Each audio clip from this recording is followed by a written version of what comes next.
सास का घूंघट पार्ट 4। अब तक हमने देखा कि देविका के ससुराल के आदमी औरतों को घर के अंदर नहीं आने दे रहे हैं। देविका उन्हें पुलिस में जाने की धमकी देती है, जिससे पूरे गांव में अफरा तफरी मच जाती है। तभी गांव का एक आदमी सरपंच को बुलाकर ले आता है। सरपंच उनके घर के बाहर का नज़ारा देखकर कहते हैं, जोगिंदर जी, ये आपके घर की औरतों ने कैसा हंगामा मचा रखा है। आपका घर तो संस्कारों की मिसाल था, लेकिन ये मैं क्या देख रहा हूँ, आपके घर की किसी औरत ने घूंघट नहीं कर रखा। सरपंच जी, हमारे घर की औरतों को इस देविका ने बहकाया है। हमने पहले ही इन सबको चेतावनी दी थी कि अगर ये घर से बाहर गई तो हम इन्हें घर में नहीं आने देंगे। अब ये देविका हमें धमकी दे रही है कि पुलिस को बुलाएगी। क्या पुलिस? इस गांव का बरसों पुराना इतिहास रहा है। इस गांव में कभी पुलिस नहीं आई। गांव के सभी फैसले हमने मिलजुल कर किए हैं। जोगिंदर, तुम्हारे घर का फैसला पंचायत करेगी। सरपंच जी, आपने ठीक कहा। पंचायत दोनों तरफ की बातें सुने और जो भी फैसला पंचायत करेगी वो हमें मंजूर होगा। तो ठीक है, आज दोपहर को सभी गांव की चौपाल पर इकट्ठा होंगे और वहीं तुम्हारे घर का फैसला होगा। सरपंच वहां से चला जाता है। घर के आदमी घर के अंदर जाकर दरवाज़ा बंद कर लेते हैं और घर की औरतें वहीं घर के बाहर पेड़ के नीचे बैठ जाती हैं। तभी विमला कहती है, देविका बहू, तुम्हें भूख लगी होगी ना? नहीं माँ जी, मुझे भूख नहीं लगी, मैं ठीक हूँ। बहू, तेरा बच्चा छोटा है अभी, तुझे भूखा नहीं रहना चाहिए। वीना, सुजाता, जाओ पास में जो पंडित जी का बाग है ना, वहाँ से कुछ फल तोड़ लाओ। वीना और सुजाता पास के बगीचे से खूब सारे फल तोड़ कर ले आती हैं। सभी औरतें फल खाती हैं। तभी देविका कहती है, आप सब घर से बाहर निकली, घूंघट उतार दिया तो इन मर्दों की इज्जत चली गई, लेकिन हम सब घर के बाहर भूखे प्यासे बैठे हैं। इस बात पर इन अहंकारी मर्दों को शर्म क्यों नहीं आ रही? हाँ देविका, तुम ठीक कह रही हो।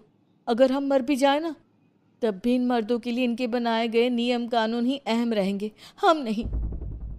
सुजाता भाभी, मुझे तो सबसे ज़्यादा सचिन पर गुस्सा आ रहा है। उसने मुझसे लव मैरिज की थी, क्या क्या वादे किए थे कि मेरा साथ कभी नहीं छोड़ेगा, और आज उसने मेरा साथ छोड़ दिया। अपने बच्चे को एक बार भी नहीं देखा उसने।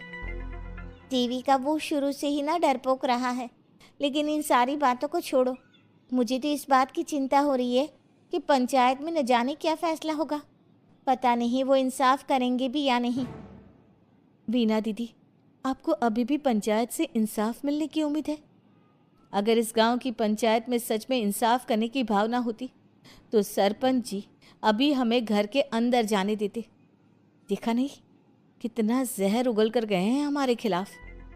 तो बहू, अब हम क्या करेंगे? पंचायत तो हमारे खिलाफ ही फैसला सुनाएगी। पहले तो हम अपनी सारी बातें रखेंगे। अगर ये लोग नहीं माने तो आपको वही करना होगा जो मैं कहूँगी। लेकिन एक बात आप याद रखना, किसी भी सूरत में हम झुकेंगे नहीं, क्योंकि हम सही हैं। देविका सभी औरतों को समझा रही थी। तभी वहाँ एक गांव वाला आता है। आप सभी को पंचायत में बुलाया है। उस गांव वाले की बात सुनकर सभी औरतें पंचायत में पहुँचती हैं। वो देखती हैं कि उस पंचायत में सारा गांव इकट्ठा हो गया है। बहुत सारी औरतें लंबे लंबे घूंघट करके वहाँ आई हुई हैं। तभी पंचायत की कार्यवाही शुरू की गई और घर के आदमियों से पूछा गया कि वो घर की औरतों को घर में क्यों नहीं रखना चाहते। हमारे घर की औरतें ना तो घूंघट उतारती है और ना ही किसी डॉक्टर से इलाज करवाती है, और हमारे मना करने के बाद भी इन सब ने घर से बाहर कदम रखा, हमसे ऊंची आवाज़ में बात की। हमने इन सबको चेतावनी भी दी, लेकिन इन्होंने हमारी बात नहीं सुनी। अब ये सभी औरतें हमारे घर में नहीं रह सकती। अब औरतें अपना पक्ष रखें। ये कानून की किस किताब में लिखा है कि औरतों को घूंघट करना चाहिए? और अगर मेरे ससुराल की औरतें मुझे डॉक्टर के पास ना लेकर जाती तो ना मेरा बच्चा जिंदा बचता और ना ही मैं। लेकिन दाई अम्मा से हम इलाज करवा रहे थे ना। दाई अम्मा को कुछ समझ में नहीं आ रहा था। देविका का इलाज दाई अम्मा के बस की बात नहीं थी। काफ़ी देर तक दोनों पक्षों में बहस चलती रही। दोनों एक दूसरे पर आरोप प्रत्यारोप लगाते रहे। लेकिन दोनों पक्षों की बात सुनने के बाद पंचायत ने जो फैसला लिया उसके लिए तो देविका पहले से ही तैयार थी। दोनों पक्षों की बात सुनने के बाद पंचायत ने यह फैसला किया है कि सारी गलती महिलाओं की है। अगर वो अपने अपने पतियों से माफ़ी मांग लेती है और वादा करती है कि भविष्य में कभी ऐसी गलती नहीं दोहराएंगी तो वो घर के अंदर प्रवेश कर सकती हैं। हमें पंचायत का फैसला मंजूर नहीं है। हमने कोई गलती नहीं की जो हम माफ़ी मांगे। और किस बात का वादा करें हम? हमने देविका की जान बचाई है, तो आप हमसे भविष्य में किसी की जान ना बचाने का वादा ले रहे हैं क्या? अगर तुम्हें पंचायत का फैसला मंजूर नहीं है तो तुम सबको घर में नहीं पुरानी हवेली में रहना होगा जो अब खंडहर बन चुकी है। यह खंडहर तुम्हारे घर के सामने ही है। सरपंच जी, आपका फैसला सही नहीं है। एक बार और सोच लीजिए इस फैसले के बारे में। ओ शहर की छोरी, 4 किताबें क्या पढ़ ली, हमें सही गलत का पाठ पढ़ाएगी? तुझे पता नहीं कि पंचायत का फैसला यहाँ सदियों से चलता आया है और लोग उसी को मानते आए हैं। अच्छी तरह जानती हूँ सरपंच जी। अगर मैं चाहूँ तो आपके इस फैसले को कोर्ट की चौखट तक ले जा सकती हूँ। पुलिस को बुलाकर अभी घर के अंदर जा सकती हूँ। पंचायत और घर के आदमियों की शिकायत पुलिस में कर सकती हूँ और अपने बच्चे को उसका हक दिलवा सकती हूँ। लेकिन नहीं, मैं ऐसा नहीं करूँगी। मैं उसी खंडहर में रहूँगी और इस गांव के आदमियों को दिखा दूंगी कि औरत खंडहर को भी महल बना सकती है, और वो भी बिना किसी आदमी की मदद के। सारे गांव की औरतें देविका की बातें सुनकर हैरान हो जाती है।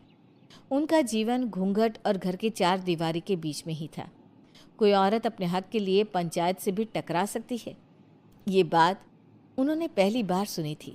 अब देविका घर की औरतों के साथ खंडहर में चली जाती है। माँ जी, ये खंडहर तो काफ़ी पुराना है। भाभी, खंडहर पुराने ही होते हैं।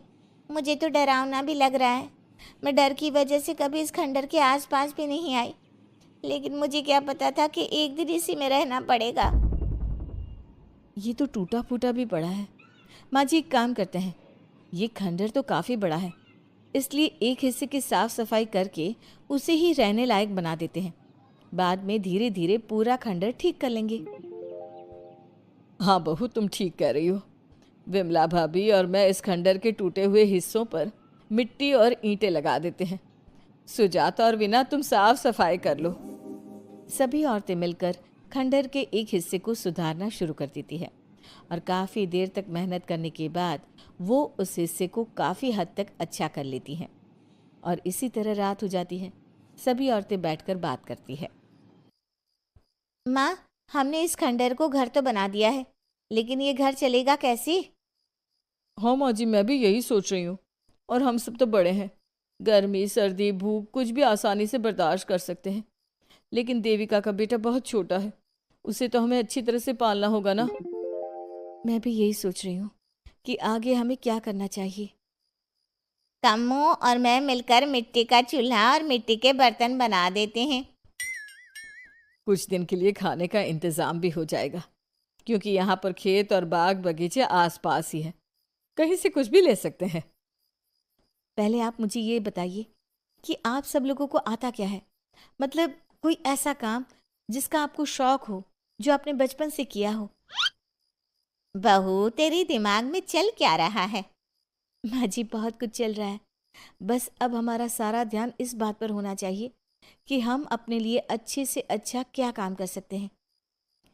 आप सब हिम्मत से और समझदारी से काम लो, फिर देखना हम इस खंडहर को भी महल बना देंगे। इसके लिए सबसे पहले हमें आत्मनिर्भर बनना होगा।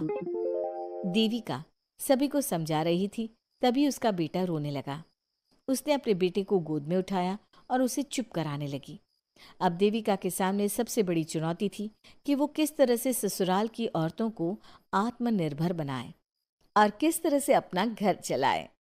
हमारे प्यारे दर्शकों, अब आप बताइए, देविका और घर की सभी औरतों ने अपने पतियों से माफ़ी ना मांगकर सही किया या गलत? क्या उनका खंडहर में रहने का फैसला सही था? अब देविका को क्या कदम उठाना चाहिए, हमें कमेंट में ज़रूर बताना। हमारी कहानी को लाइक, शेयर और चैनल को सब्सक्राइब करना मत भूलना।